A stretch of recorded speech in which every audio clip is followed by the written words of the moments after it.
Hello learners, आज आप अभ्यास 1.2 करेंगे जिसमें मैं आपको एक एक एग्जाम्पल बता रहा हूँ। बहुत ही आसान अभ्यास है।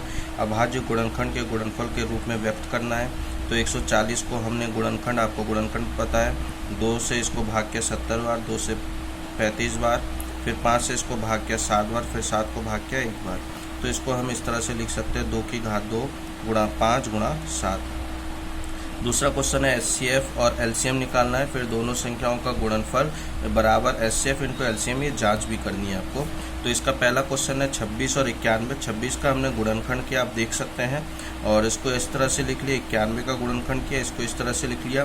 दोनों में कॉमन 13 है तो एचसीएफ कॉमन 13 हो गया। और एलसीएम हम 2 गुणा 7 गुणा 13 को हम इस तरह से हम लिख सकते हैं 182 आया। जांच हम कैसे करेंगे? लिखेंगे दो संख्याओं का गुणनफल जो प्रश्न में दे रखा है बराबर एचसीएफ इंटू एलसीएम। दो संख्या कौन सी है? 26 और 91 का गुणा किया 2366 आया। वैसे ही एचसीएफ 13, एलसीएम 182, दोनों का गुणा किया 2366 आया। अब आपका नेक्स्ट क्वेश्चन है गुणनखंड विधि से एचसीएफ और एलसीएम निकालना। ठीक है, सेम इसी की तरह है। एचसीएफ और एलसीएम आपको यहाँ तक करना है, जांच नहीं करनी है। इसी तरह से आप निकाल सकते हैं।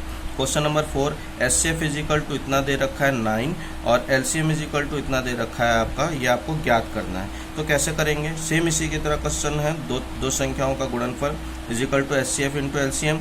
दो संख्याएं कौन सी हैं? इन दोनों को इस तरह से लिख लेंगे। एचसीएफ के नीचे लॉ लिखेंगे, एलसीएम के नीचे एलसीएम लिखेंगे, पक्षांतर कर देंगे, फिर आपका आंसर आ जाएगा आपका।